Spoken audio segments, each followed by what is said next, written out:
आप लोगों के बीच एक नई सूचना लेकर आया हूं।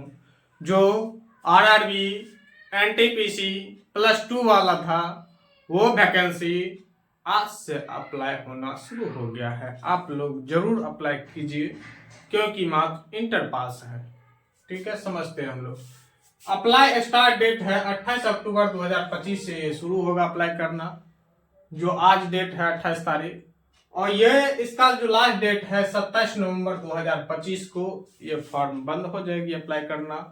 उसके बाद करेक्शन डेट 30 नवंबर से 9 दिसंबर तक आपको उसमें कोई चीज त्रुटि हो गया या कोई डॉक्यूमेंट छोड़ दिए हैं या कुछ भी गलती किए हैं तो आप उसको सुधार कर सकते हैं। अगला है, इसमें जो टोटल पद है यानी पोस्ट है 3050 यानी 3500।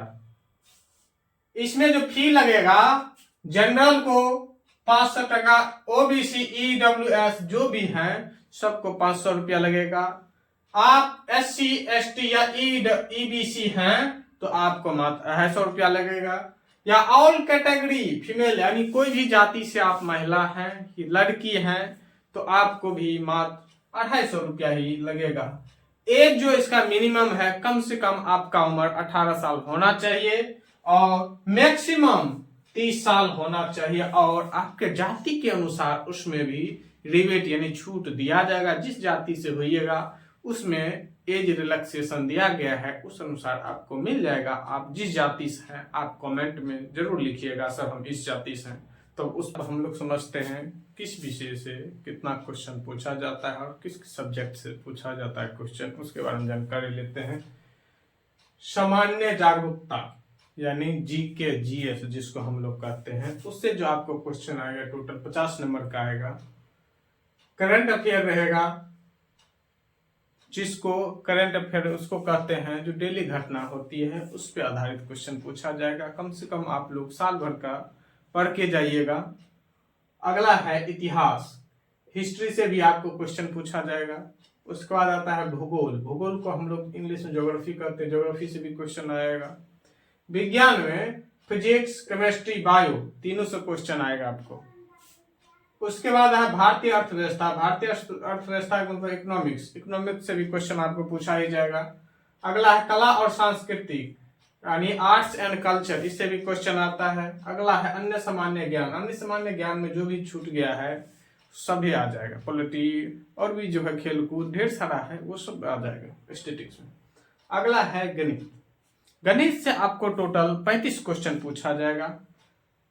सब पहला है संख्या प्रणाली, इंग्लिश में हम लोग कहते हैं नंबर सिस्टम।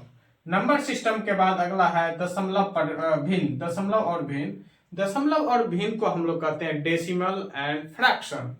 अगला है एलसीएम और एचसीएफ। उसके बाद जो पूछा जाता है चैप्टर से अनुपात और समानुपात। अनुपात समानुपात के बाद आपको प्रतिशत से क्वेश्चन उठाता है क्वेश्चन। उसके बाद छठमिति से आपसे पूछा जाएगा क्वेश्चन। उसके बाद समय और कार्य यानी टाइम एंड वर्क से भी क्वेश्चन आएगा। अगला है गति, समय और दूरी यानी स्पीड और डिस्टेंस और टाइम, इससे भी क्वेश्चन आपको आएगा।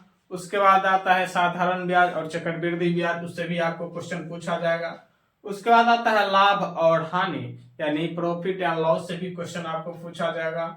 और उसके बाद आता है प्राथमिक बीजगणित, जिसको हम लोग पढ़ते थे और पढ़ते आ रहे हैं और पढ़ेंगे जब तक जॉब न होगा तब तक। a+b का होल स्क्वायर, उस टाइप का जो क्वेश्चन होता है वो भी पूछा जाता है। अगला है तर्क शक्ति यानी रीजनिंग। वर्गीकरण यानी इसको इंग्लिश में कहते हैं हम लोग क्लासिफिकेशन। उसके बाद आता है सादृश्य, सादृश्य के बाद आता है श्रृंखला, श्रृंखला के इंग्लिश में सीरीज कहा जाता है। उसके बाद आता है कोडिंग डिकोडिंग। उसके बाद आता है ब्लड रिलेशन, ब्लड रिलेशन खून के रिश्ता। क्वेश्चन पूछेगा तुम्हारे मामा का, मामी का, चाचा का, चाची का, नाना का, तुमको क्या रिश्ता है दोनों में, इस टाइप का क्वेश्चन पूछा जाएगा। उसको कहते हैं हम लोग ब्लड रिलेशन यानी खून की रिश्ता। अगला है नॉन वर्बल रीजनिंग भी आपसे पूछा जाएगा।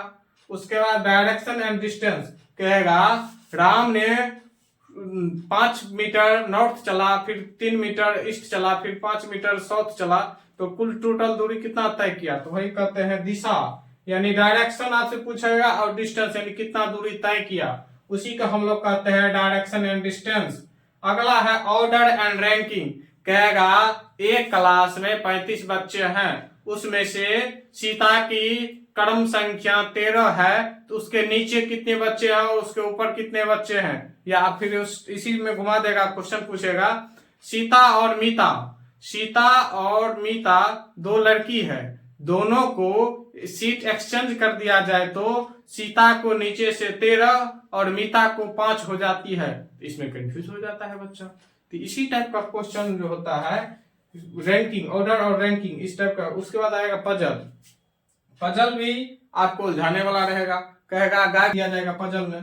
उसके बाद वेन डायग्राम, इसमें वेन डायग्राम देख के कहेगा बनाइए यह कुत्ता है, यह बिल्ली भी हो सकता है, बिल्ली पेन भी हो सकता है। इस टाइप का जो क्वेश्चन होता है उसको हम लोग कहते हैं वेन डायग्राम। उसके बाद आता है मिसिंग नंबर, यानी यहाँ 5 दे देगा और अगला देगा 25, उसके बाद कहेगा क्या होगा, उसके बाद दे देगा 625। इस टाइप का जो क्वेश्चन होता है इस टाइप से आपसे पूछा जाएगा। समझते हैं इसका एग्जाम का पैटर्न क्या रहेगा। एग्जाम का पैटर्न होगा, आपको जो एग्जाम लिया जाएगा कंप्यूटर बेस्ड एग्जाम होगा, जिसको हम लोग सीबीटी कहते हैं, computer based test. CBT 1 clear कीजिएगा, उसके बाद सीबीटी 2 देना पड़ेगा। सीबीटी 2 जैसे क्लियर होगा आपके, उसके बाद स्किल टेस्ट होगा, तो आप जो क्या क्या आपके पास जानकारी है उसके बारे में आप बताइए। उसके बाद टाइपिंग होगा, टाइपिंग भी देना पड़ेगा। टाइपिंग देने के बाद आपको एप्टीट्यूड टेस्ट भी होगा। ये तीनों टेस्ट करने के बाद आप जो इसमें तीनों क्वालिफाई हो जाइएगा, उसके बाद डॉक्यूमेंट वेरिफिकेशन होगा, जिसको हम लोग कहते हैं डीवी। जो भी आपके पास जो डॉक्यूमेंट आप फॉर्म भरते वक्त लगाइएगा, तो वो सब डॉक्यूमेंट लेके जाना पड़ेगा आपको। डॉक्यूमेंट जमा कीजिएगा, डॉक्यूमेंट वेरिफिकेशन होगा। उसके बाद आपका मेडिकल एग्जामिनेशन टेस्ट यानी एमईटी होगा। एमईटी होने के बाद उसके बाद आपका मेरिट बनेगा।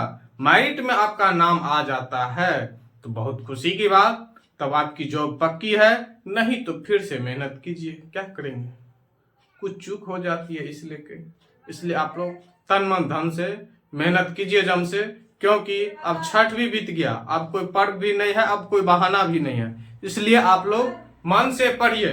धन्यवाद।